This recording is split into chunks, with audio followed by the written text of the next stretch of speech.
अस्सलाम वालेकुम नाज़रीन, आप यूट्यूब चैनल देख रहे हैं। मैं इमरान खान हूँ। गिलगित बल्तिस्तान के नताइज जब तकरीबन आ चुके हैं और सूरत-ए-हाल काफ़ी क्लियर हो गई है, और अब तक की जो सिचुएशन है उसमें कुछ चीज़ें मैं आपको ऐसी बताऊँगा कि जिनको बिल्कुल नज़रअंदाज किया गया। सबसे पहले पाकिस्तान तहरीक-ए-इंसाफ ने गिलगित बल्तिस्तान के नताइज मुस्तरद कर दिए हैं।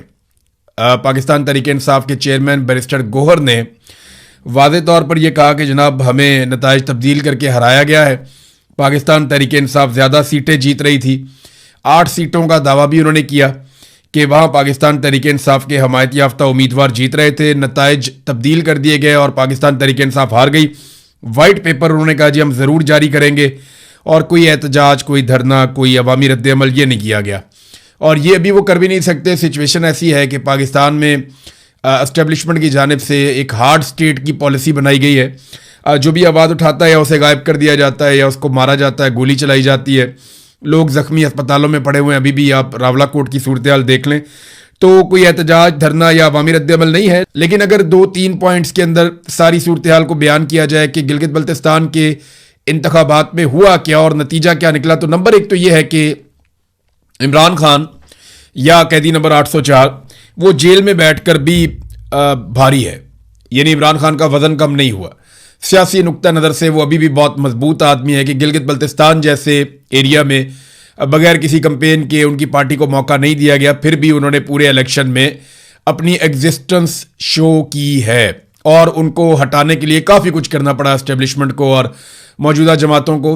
यानी जमात इस्लामी के जो सराजुल हक है उन्होंने बात ठीक की थी कि एक खिलाड़ी के हाथ पीछे बांध कर आप उसके चेहरे पर मुक्के मार रहे हैं और बिलावल आपको शर्म आनी चाहिए। तो ये बात ठीक है। पीपल्स पार्टी और पीएमएलएन को खुला मैदान दिया गया पीटीआई को बाहर करके, और उसका उन्होंने फ़ायदा भी उठाया। तो अब जेल में बैठकर इमरान खान काफ़ी भारी है, उसे बाहर निकालने का रिस्क इस सिचुएशन में तो ना एस्टेब्लिशमेंट ले सकती है ना हुक्मरान ले सकते हैं। नंबर 2 ये है कि एस्टेब्लिशमेंट अभी तक अपनी रविश पे पूरी तरह कायम है। यानी एस्टेब्लिशमेंट ने यह फैसला किया था कि पाकिस्तान तहरीक-ए-इंसाफ को सियासत नहीं करने देनी, इमरान खान साहब के लिए कोई गुंजाइश नहीं होगी। तो वो दिखाई दे रहा है किसी किस्म की गुंजाइश उन्होंने पाकिस्तान तहरीक-ए-इंसाफ या इमरान खान के लिए नहीं छोड़ी, बल्कि उन्होंने उन लोगों को जो अवाम के अंदर ज़्यादा मकबूल नहीं थे खुला मैदान बनाकर दिया और उनको मतलूबा नताइज भी लेकर दिए। नंबर 3 नवाज शरीफ साहब के लिए एक बहुत बड़ा झटका है कि बतौर लीडर ऐसा लगता है कि वो अब फारिग हो चुके हैं। उन्होंने एक इलेक्शन जो है उसकी सरबराही की आकर 2024 में 8 फरवरी का इलेक्शन था, और मियाँ साहब ने कई महीने तक उसके लिए मेहनत की, लेकिन मियाँ साहब का इलेक्शन का बेड़ा गर्क हो गया। मियाँ साहब को कोई कामयाबी नहीं मिली, बल्कि उनकी अपनी सीट भी चोरी की है, सब जानते हैं। वो मतीउल्लाह जान कहते हैं लास्टिक की शलवार पहना दी मियाँ साहब को, बात ठीक है।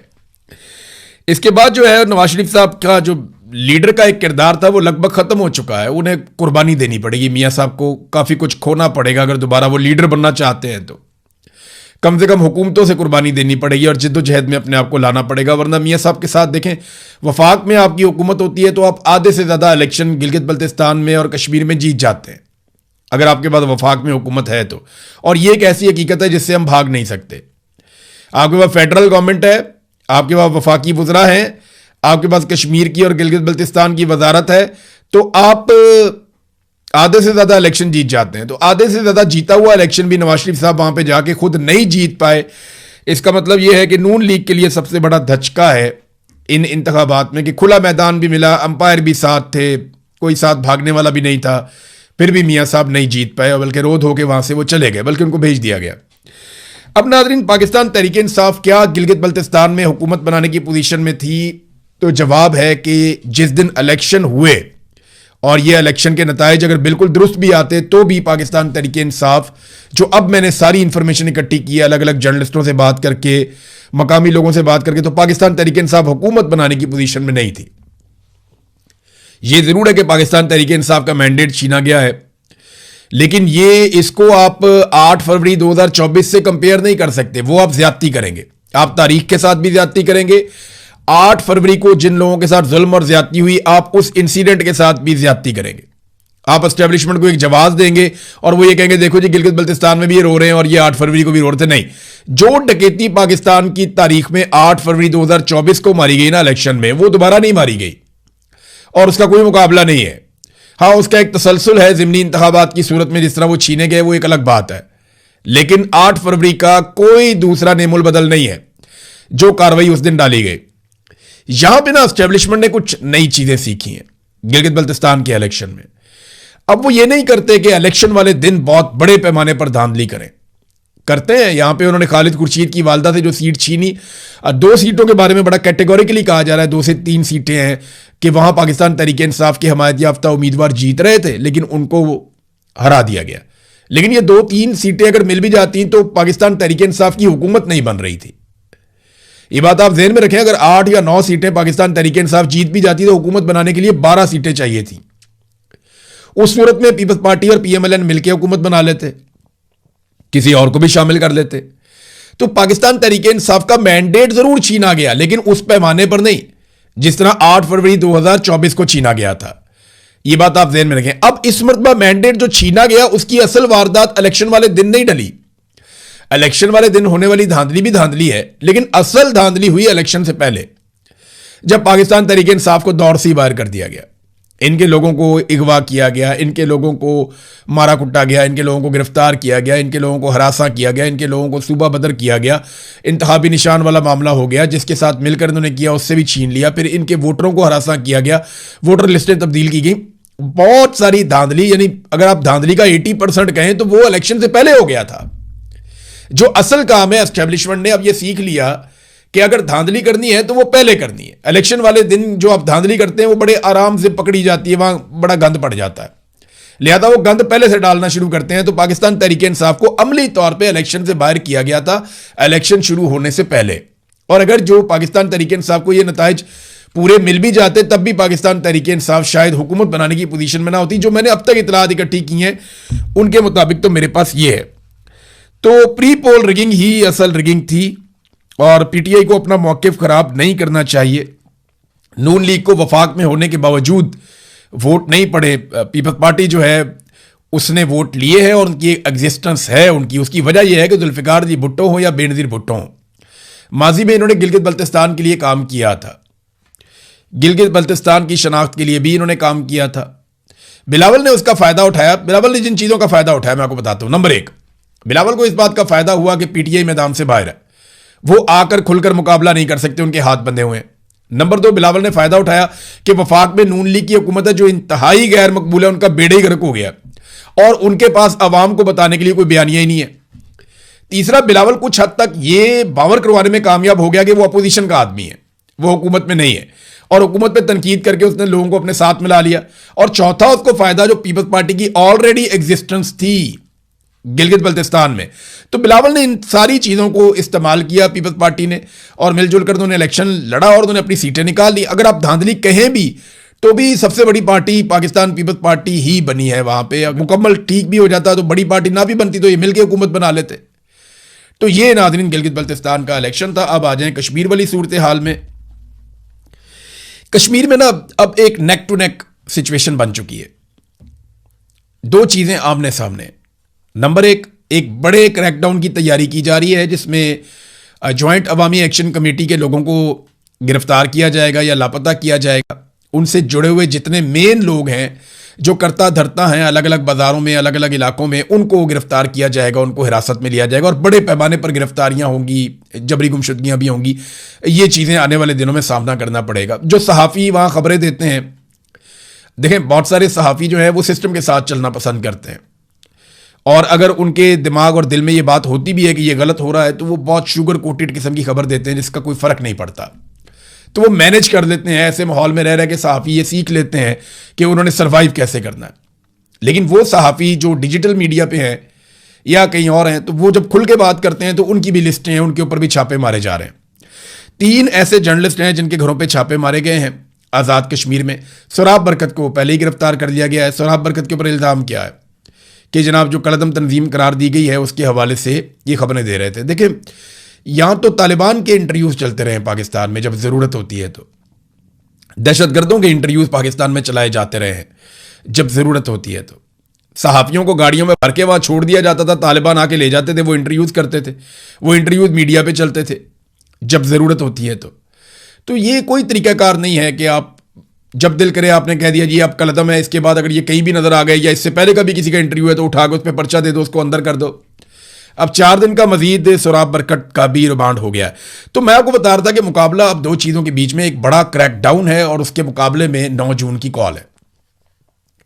देखना यह है कि 9 जून को लोग निकल कर ये जो क्रैकडाउन का एक अमल शुरू किया जा रहा है इसको नाकाम बनाते हैं या नहीं। क्योंकि अगर 9 जून की कॉल आज़ाद कश्मीर में कश्मीरियों की अगर नाकाम हो जाती है, ये बात आप मेरी जहन में रख लें और पल्ले बांध लें आप पक्की, अगर 9 जून की कॉल, क्योंकि अब वापस पीछे हटने का तो इम्कान है नहीं। हाँ ये है कि अगर जॉइंट अवामी एक्शन कमेटी एक अनाउंसमेंट कर दे कि हम अभी इसको मौखर कर रहे हैं, दोबारा कर देंगे, तो ये मौखर तो हो जाएगी, दोबारा भी शायद वो एहतजाज कर ले, लेकिन वो एहतजाज फिर वैसा कभी भी नहीं होगा। अवामी ताकत इनके साथ कभी दोबारा खड़ी नहीं होगी और ये इनकी मिथ टूट जाएगी, ये बात तो हकीकत है। इसलिए वो बेचारे पीछे भी नहीं हटते, उन्होंने गोलियां भी खा ली हैं। अब मामला ये है कि अगर अवाम निकल आई और उन्होंने अपनी ताकत का मुजाहरा कर दिया और उन्होंने चीज़ों को अपने कंट्रोल में ले लिया, तो फिर एस्टेब्लिशमेंट को बैकफुट पे जाना पड़ेगा और वो क्रैकडाउन की पॉलिसी से पीछे हटकर मुज़ाकरात पे आ जाएंगे। दूसरी जानिब अगर ये कॉल नाकाम हो जाती है, लोग नहीं निकल पाते और एस्टेब्लिशमेंट कामयाब हो जाती है ताकत के बलबूते पे एहतजाज को नाकाम बनाने में, तो फिर क्रैकडाउन ज़रूर होगा और इतना तगड़ा क्रैकडाउन होगा कि आज़ाद कश्मीर में दरो दीवार हिल जाएंगे। लोगों को पता चल जाएगा कि अपने हक के लिए कैसे खड़े होते हैं और उसकी कीमत क्या अदा करनी पड़ती है। वो पाकिस्तान तहरीक इंसाफ भी भुगत रही है, वो वहाँ और जमातें भी भुगतती रही हैं माजी में, तो यहाँ पे जॉइंट अवामी एक्शन कमेटी को भुगतना पड़ेगा। अब जो खबरें चलाई गई सुबह से, हम ये देख रहे थे कि खबरें चलाई गई जनाब हालात नॉर्मलाइज हो गए हैं, राबरा कोर्ट में हालात मामूलात ज़िंदगी बहाल हो गए और मामूल के मुताबिक ज़िंदगी चल रही है। ये ना एक तरीक़ाकार है बहुत पुराना पाकिस्तान में कई दहाइयों से। जैसे ही कोई ऑपरेशन या कोई चीज़ होती है या जैसे ही कोई बड़ा नुकसान होता है तो फौरी तौर पे अगले दिन खबरें चलाई जाती हैं कि मामूलात ज़िंदगी बहाल हो गए। हम ना मसाइल की जड़ की तरफ नहीं जाते, हम ये नहीं देखते कि ये मसला हो क्यों रहा है, हमें फटाफट मट्टी डालने की एक जल्दी होती है कि मट्टी पाओ और निकलो, बस इस मामले से आगे बढ़ो। आगे बढ़ने की सबसे बड़ी वजह यह है कि कोई आदमी भी अपने गिरबान में झांकना नहीं चाहता, अपनी गलती को तस्लीम नहीं करना चाहता, कोई आदमी भी अपनी गलती से सीखना नहीं चाहता, बल्कि जो दिहाड़ी लग रही है वो उसी के अंदर खुश रहना चाहता है। आपको याद है जब रजीम चेंज ऑपरेशन किया गया पाकिस्तान में, तो उस वक्त DGISPR थे इफ्तिखार बाबर, उन्होंने फौरन कहा था कि देखें जैसे ही हुकूमत तब्दील हुई, ये अच्छा हो गया, वो अच्छा हो गया, मामूलात ज़िंदगी ठीक हो गए। आज तक मामूलात ज़िंदगी ठीक नहीं हुए। बांग्लादेश से जब पाकिस्तान टूट रहा था, बिल्कुल ऐसी खबरें आ रही थी कि ज़िंदगी मामूल के मुताबिक चल रही है, फिर पता चला सरेंडर हो गया और 90,000 कैदी बन गए पाकिस्तानी फौजी, मुल्क ही टूट गया। बुगटी को जब कत्ल किया गया तो अकबर बुगटी के कत्ल के बाद ऐसी ही खबरें चलवाई गई कि बलूचिस्तान में मामूलात ज़िंदगी बहाल हो गए, चीज़ें बिल्कुल नॉर्मलाइज हो गई, बाजार खुल गए।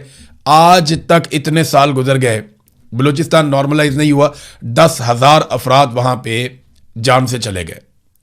तो ये बार बार ये कहा जाता है अभी भी बलूचिस्तान में कुछ हो जाए, हर साने के बाद साने की वजूहात देखने की बजाय हम मट्टी डालने का काम करते हैं। अभी IG की एक वीडियो भी जारी की गई है मामूलात ज़िंदगी दिखाने के लिए कि वो लोगों से हाथ मिला रहा है, मिल रहा है, कॉन्फिडेंस शो कर रहा है। बाज़ारों की कुछ वीडियो जारी करने की थोड़ी बहुत छोटे मोटे क्लिप आए, लेकिन रावला कोट में लोग अभी भी एहतजाज कर रहे हैं।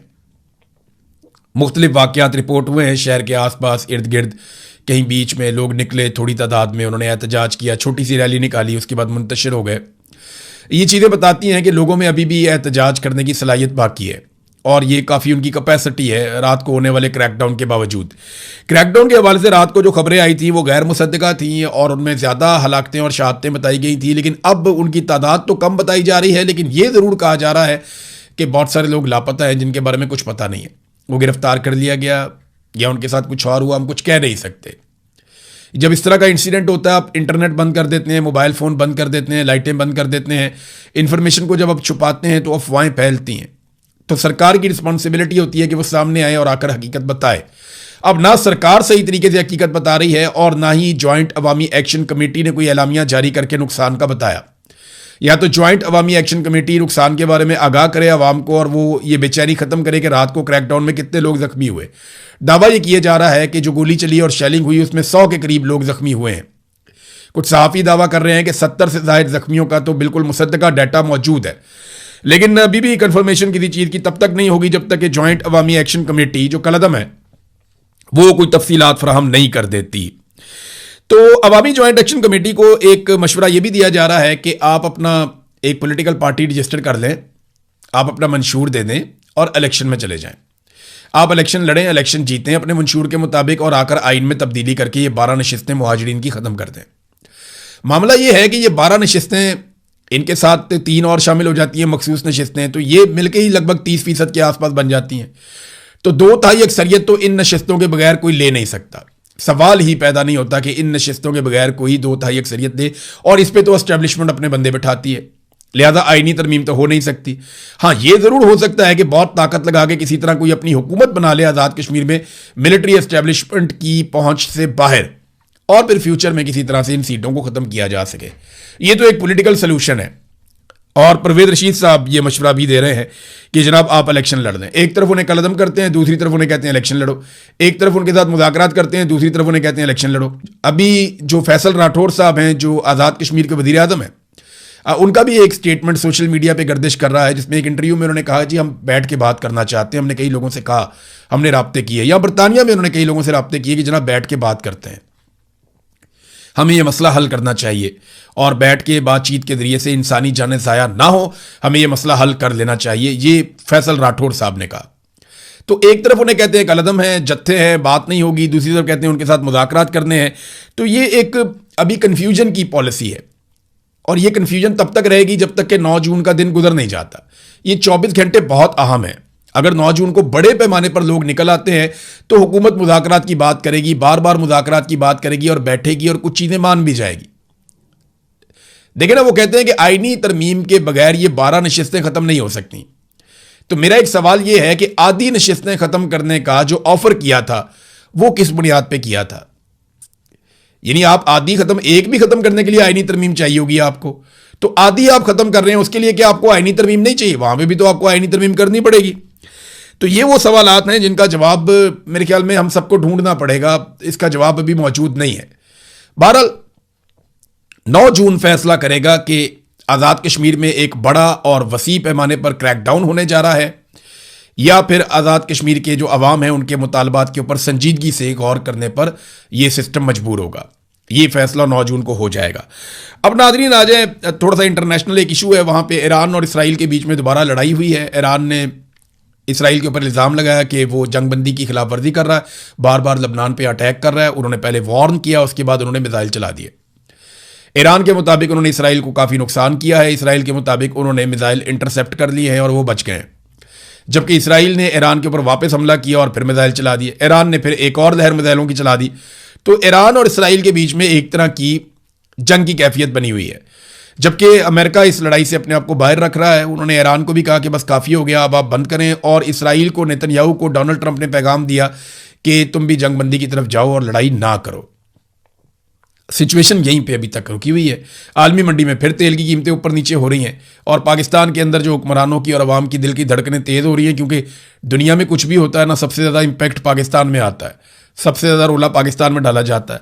अभी बजट की तैयारी है, भारत पीपल्स पार्टी को जो मिल गया उसके बाद ऐसा दिखाई देता है कि पीपल्स पार्टी अब 28वीं तरमीम हो, बजट हो या कश्मीर के मामलात हो, हर जगह पे पूरी ताकत से वो खड़ी हो जाएगी एस्टेब्लिशमेंट के साथ, और उन्हें किसी किस्म का कोई एतराज़ नहीं होगा। अब तक के लिए इतना ही। अपना ख्याल रखिएगा, अपने इस चैनल का भी। अल्लाह हाफ़िज़।